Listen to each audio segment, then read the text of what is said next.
Welcome to Money for the Rest of Us. This is a personal finance show on money, how it works, how to invest it, and how to live without worrying about it. I'm your host, David Stein. Today is episode 555. It's titled 5 Practices That Have Shaped My Career.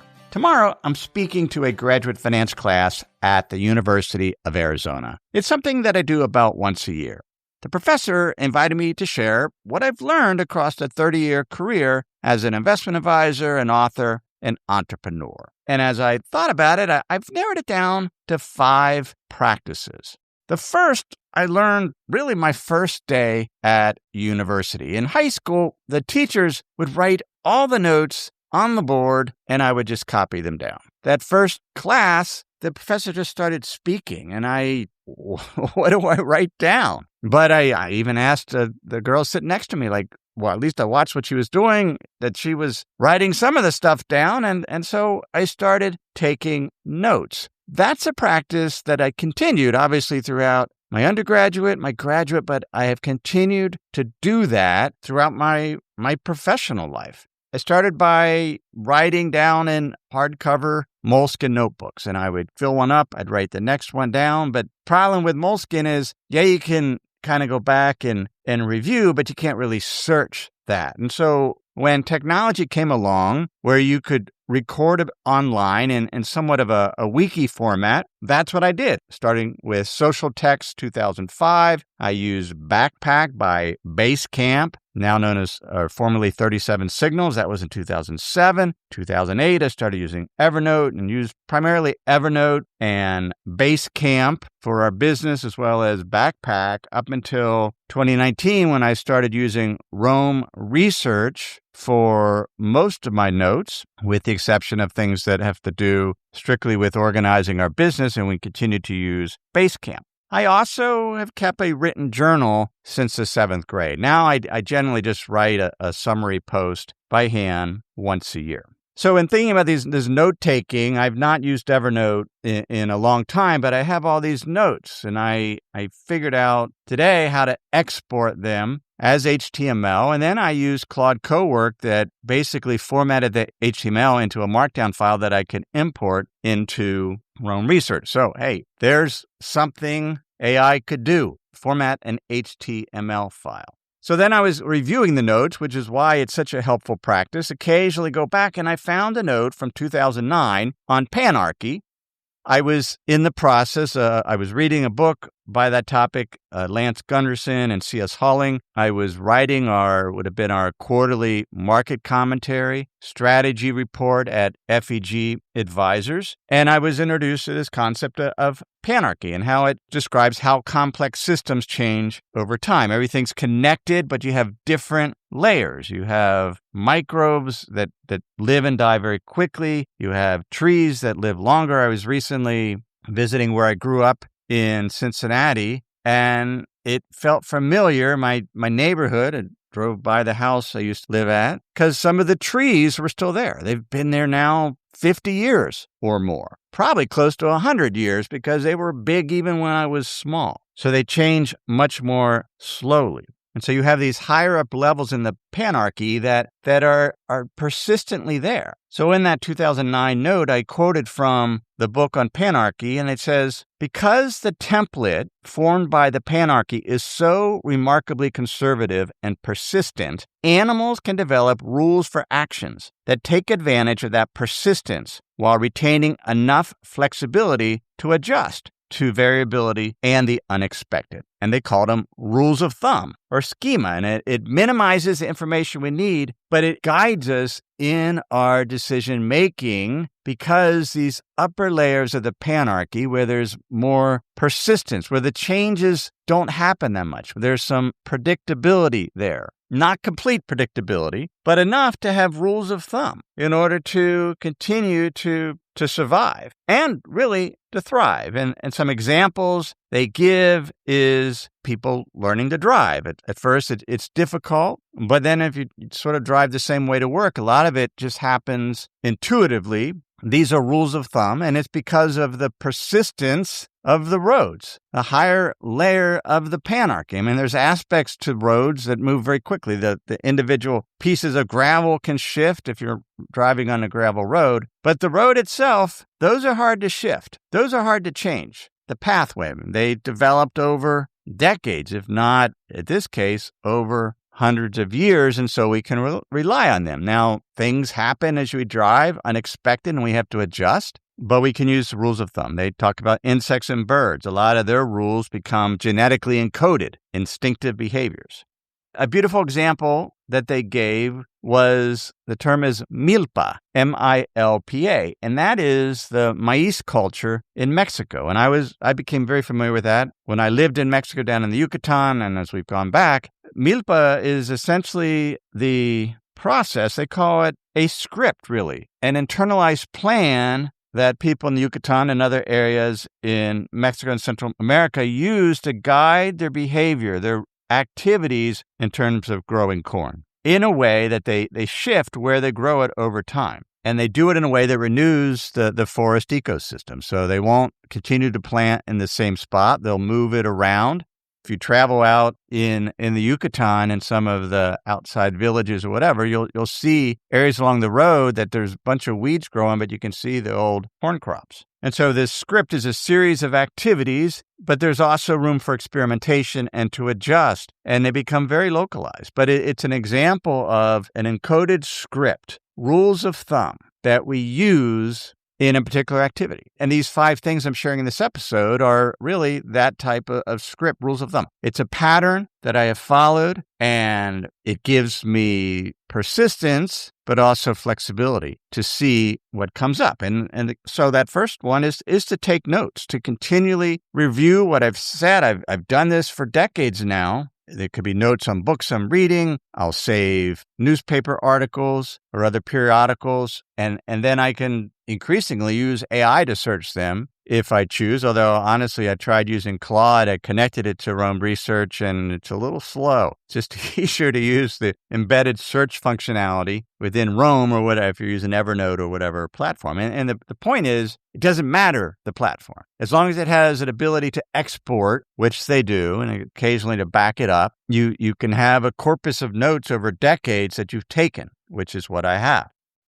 Before we continue, let me pause and share some words from one of this week's sponsors, Delete Me. Delete Me makes it easy, quick, and safe to remove your personal data online at a time when surveillance and data breaches are common enough to make everyone vulnerable. It's easier than ever to find personal information about people online. Your address, phone number, family member names are all hanging out on the internet, and that can have actual consequences in the real world. Makes us all vulnerable, and that's why I continue to use Delete Me in my personal life. I'm someone with an active online presence, so privacy is important to me, and I really appreciate that Delete Me is out there scanning the internet, looking for my personal information, requesting that it be removed, and then they send me a quarterly report showing what has been removed from the web.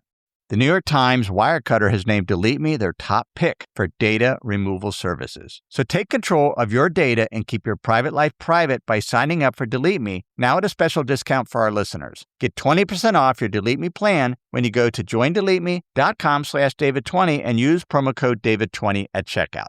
The only way to get 20% off is to go to joindeleteme.com/David20 and enter code David20 at checkout. That's joindeleteme.com/David20, code David20. For those notes, I'm getting continual input, which is the second thing. Get continual input. Feed your mind. We do that by traveling. We do it by reading. I think one of the most important things, and I learned this in college, one of my first finance classes, we had to subscribe to the Wall Street Journal and read it. And we actually had a lesson on how to read the Wall Street Journal. This was back when it was a newspaper. It had set sections, and he went through. This has this section. This is how that works. This works. This is how you read a stock table. Now I consume all my periodicals on my iPad, including the Wall Street Journal. But to me, the best periodical, if you're in finance or you're interested in investing, I prefer to get a broader, more international exposure. So the Financial Times is my top choice. For a ongoing periodical, especially if your emphasis is in finance. Second would be The Economist. But the Wall Street Journal is still solid, and I subscribe to a number of periodicals. But find at least one, read it regularly, take notes, and save articles, clip articles. Just save them somewhere. And the act of doing so helps us remember. We can also subscribe to various services, areas that curate information for us, that are grasping a lot of things from a variety of sources and curating them. They're sharing their view. I've used Paul Kudrowski, the former Wall Street analyst, but he's been on his own for decades now. And we're friends, and he does a very good job of just summarizing what he's seeing, what's interesting. He used to do it on Twitter. Now he does it little, it's like $10 a month. And I'll just see he's incredibly smart, and it's been very helpful, especially figuring out what's going on with AI. Gregor McDonald is another one that I've used in the energy space. A lot of the input in college, I would just wander the library randomly. I'd pick up various academic journals and look at the articles. I definitely would look at the ones in the Journal of Finance, Journal of Portfolio Management, and I was just feeding my mind, getting ideas, and I would walk all over the library and just pick up books randomly that looked interesting. So we need that input. We take our notes, and from that, something I've done consistently is experiment. Try things, particularly on what I call the leading edge of the present.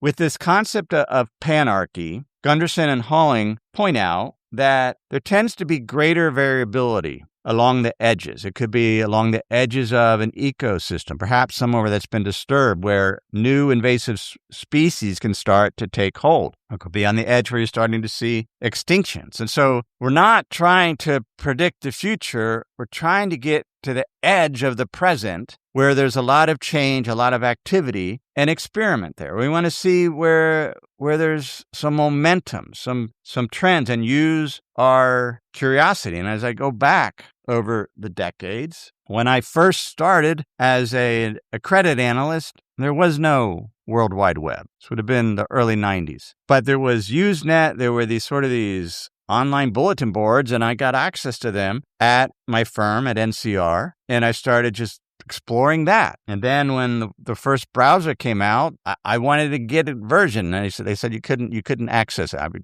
pretty close to the tech guy. I said, yeah, no, I will not install a Netscape browser on your computer. But we eventually got to it. And then when I joined FEG in the mid-90s, then the internet, World Wide Web's going, we started using email, and I started buying URLs. Like, I didn't know what I was going to do with them, but they're a form of optionality. You buy a URL, maybe I'll use it. And some of them I do. I now have 43 URLs that I own, and some of them we bought, like Acid Camp. I bought that probably 13 years ago when we finally started using it. And I bought the URL names for all of our kids, and they've used them periodically over the years.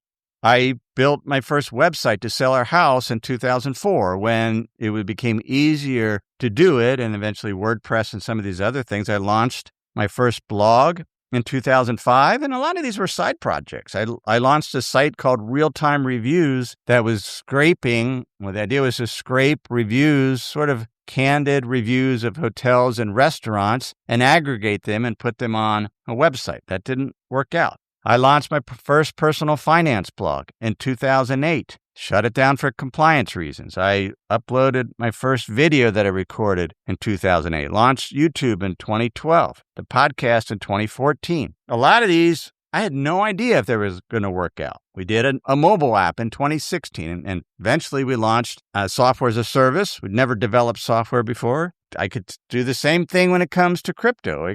It was all experimentation, seeing what was happening on the leading edge of the present.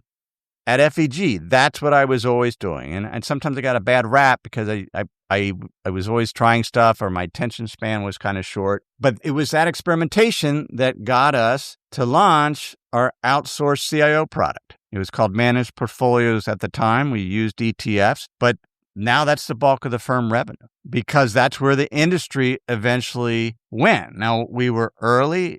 I was experimenting, but it was that experimentation that has led to opportunities and basically has built my net worth because some of the things worked out. Many didn't. I am not a successful YouTuber, but I've been doing YouTube off and on for 14 years. we'll get to understand the probabilities in a minute because there's a reason YouTube hasn't worked out. I'll get to that. But think about what's going on today with AI.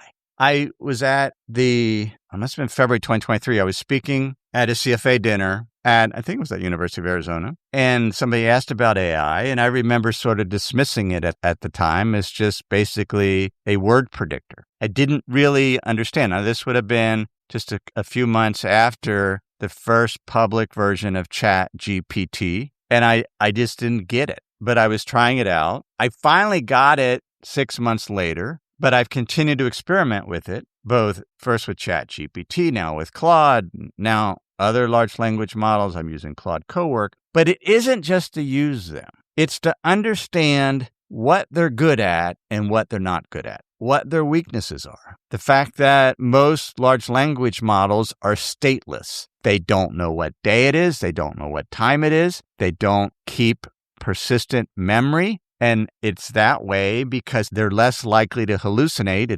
It's cheaper to run the models that way. Sometimes it's helpful to just talk to an LLM and have them give a fresh opinion without any context. But in my case, most of the time it's not. And it is something that the models struggle with. Sometimes they'll have memory files or skill files, but they won't necessarily always bring them in. And so there's a lot of underlying complexity there, black box. And the models are still struggling in some regards.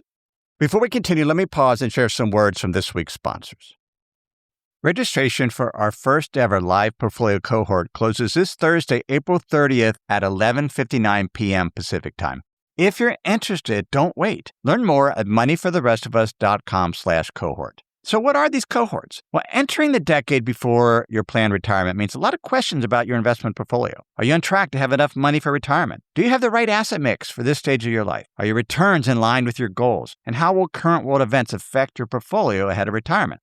Questions like these is why I'm launching the Money for the Rest of Us live portfolio cohort. It's not a course, nor will it be personalized investment advice. Rather, it's a results-driven live cohort where I guide you in a group in reviewing, building, and rebalancing your investment portfolios. Walk through the complexity of assessing goals, accounts, holdings, and returns in real time. By the end of 3 weeks, with full participation, you'll have a revised portfolio you can explain and defend, a clear implementation plan, and a repeatable framework for reviewing and renewing your portfolio mix. As a group, we'll go over your portfolio and process, making specific decisions for your portfolio along the way. The cohort starts May 5th and registration closes this Thursday, April 30th at 11:59 p.m. Pacific time. We're limiting this cohort to just 25 participants. Learn more at moneyfortherestofus.com/cohort. That's moneyfortherestofus.com/COHORT. I saw an example this week. There was a piece published in the Harvard Business Review based on some work from, I believe all the professors were from Harvard, and they did hundreds, if not thousands of simulations testing out all the latest LLM models, GPT-5, Claude, Gemini, Grok, and others. And they were focusing on getting strategic business advice. They wanted advice. And there was along different avenues that you can use when you're deciding how to run a business, whether it should be centralized or decentralized. Should you focus on the short term versus long term? Should you compete ruthlessly or try to collaborate with others? Should you make huge radical moves or should you innovate incrementally? Should you differentiate your business or focus more on commodities? How much automation you do? So there's these different tensions that you find. So they would ask questions to these models, and surprisingly, all the models gave the same advice on one side of the tensions. For example, they all said businesses should differentiate rather than focus on commodities. Well, there's a lot of successful commodity-based businesses. Long-term focus versus short-term. It should be decentralized. Overwhelming decentralized structure versus centralized. Incremental innovation. They should collaborate rather than compete ruthlessly. Now, that's a problem. If executives are getting advice and the models all say the same thing. We talked about this a few weeks ago, the homogenization of these models. Well, why is that? Because they were trained on the public web for the most part. And there are biases in the web. the biases in at least in here case in terms of strategic advice. And as a result, the models favor one framing of how to run a business. Now, that's just one aspect of it. Think about any other domain, which is why it takes judgment and wisdom to use AI. That could be why a recent Financial Times poll found of the 4,000 US UK workers they surveyed, the best paid workers were more likely to use AI daily compared to workers that weren't paid as much. And it also was highly correlated to education. The greater your education, the more likely you are to be using AI. The greater your pay, the more likely to use AI. But if you're using AI, you need to know its weaknesses, know where it's just making stuff up. And if you're in a domain outside your area of expertise, that can be difficult to do. I saw one study, and I don't have the link here, but they were querying these large language models on health advice. And half of the advice was wrong. So we have this amazing tool that has sucked up the internet, and we're still navigating how to use it. Now, here's something that people are definitely using AI for coding. So one article that I'll link to from the New York Times, it gave the example, one company that used to produce 25,000 lines of code per month. Now, using AI, it's producing 250,000 lines of code. Joni Clippard, who's co-founder and chief executive of Stackhawk, a security startup, said the sheer amount of code being delivered and the increase in vulnerabilities is something they can't keep up with.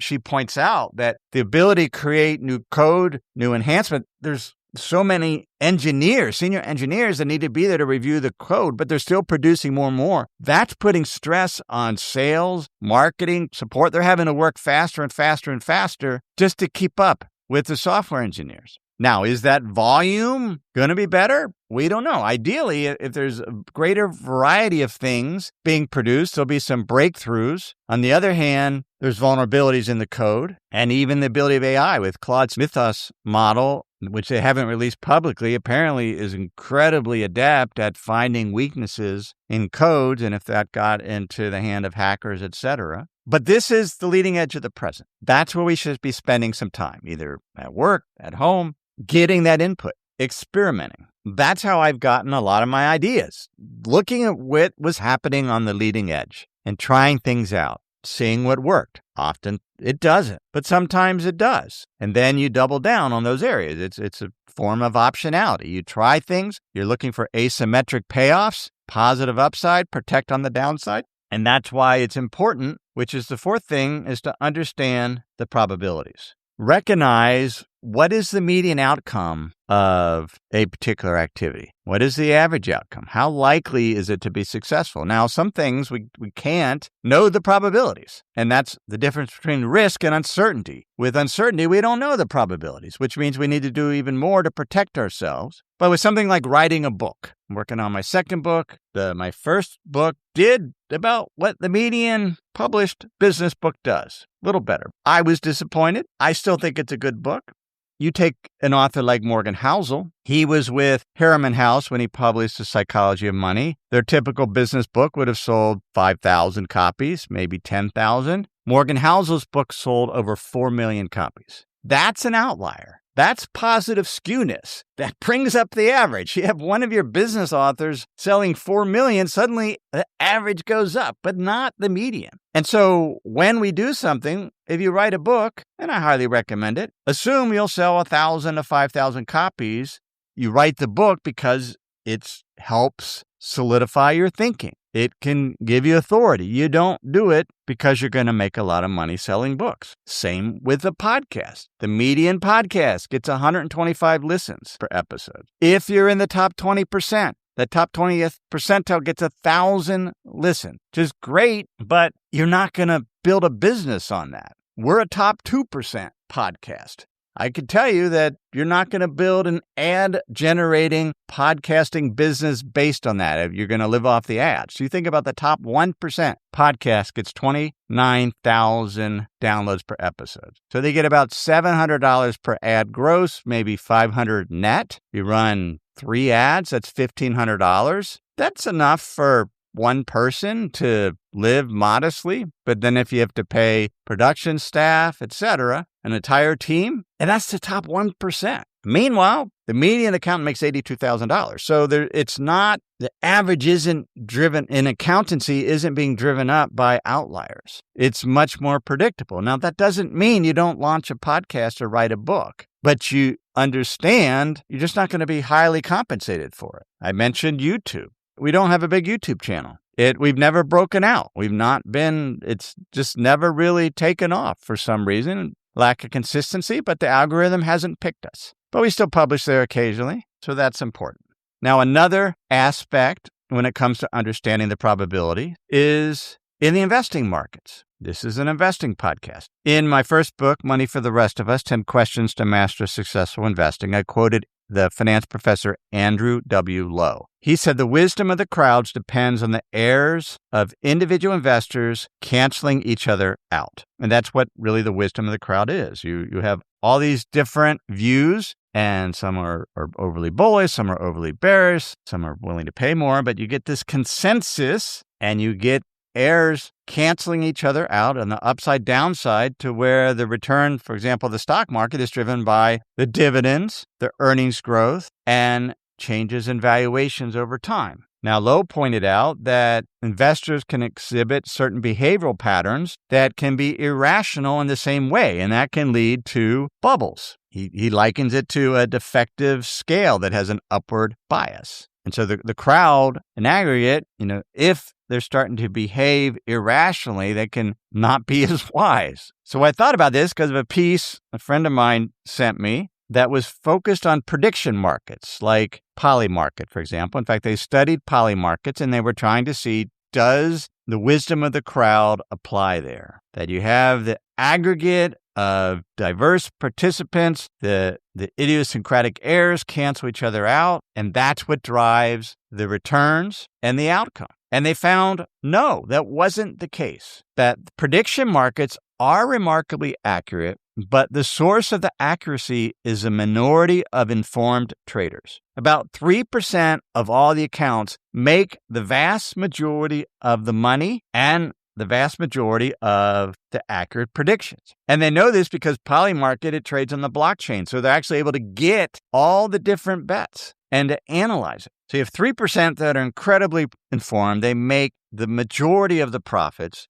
You have what they found were lucky winners. That's another 29%. They made insignificant profits in aggregate. And then the majority, 61.4%, they incur insignificant losses in aggregate. But 6% were unskilled losers who lost large dollar amounts predicting inaccurately. Now, there's an area where, okay, if I'm going to be on Polymarket or one of the other platforms, Kalshi, I believe it is. I want to say Kashi, the cereal. We need to know the probabilities. That unless we're informed, we need to be informed not in an illegal way. This week, the Justice Department indicted a U.S. Army soldier who made $400,000 trading on Polymarket because he predicted that Nicolas Maduro in Venezuela would be captured by the end of January 2026. And he was, because he had essentially classified information. Now there's a lawsuit against him. But the point is, there's another example of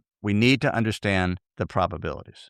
So when we look back, what are the four things? Take notes, get input, keep reading, learning, traveling, building relationships with people, building out your network. This is all really under the umbrella of our capital. Our capital isn't just money. It expands our choices. We're experimenting on the leading edge of the present, trying things, getting ideas, iterating, exercising options, committing, getting feedback, trying again. And the fifth thing is just get out and move, walk, step away. And I remember doing this during the great financial crisis. I just had to turn everything off and get away. And now I walk regularly twice a day.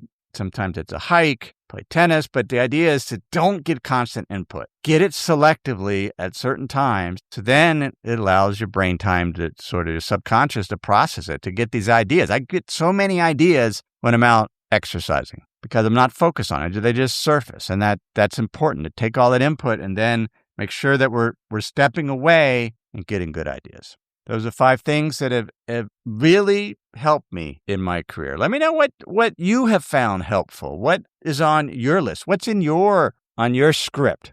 your rules of thumb that you have codified and you have found very helpful in your professional life or your life in general. This is episode 555. Thanks for listening. You may be missing some of the best Money for the Rest of Us content.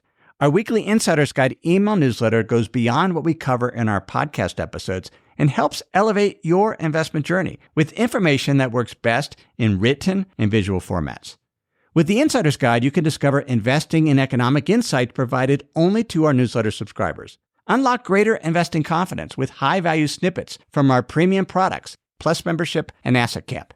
Further connect with the Money for the Rest of Us team and community. And when you sign up, we'll also send you our exclusive investing checklist to help you invest with more confidence right away. You'll also get our introductory email series on 8 essential investment principles that, if followed, can make you a better investor.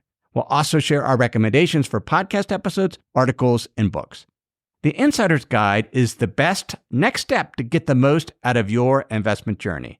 If you're not on the list, go to moneyfortherestofus.com and subscribe right there on the homepage. Everything I've shared with you in this episode has been for general education. I've not considered your specific risk situation. I've not provided investment advice. This is simply general education on money, investing, and the economy. Have a great week.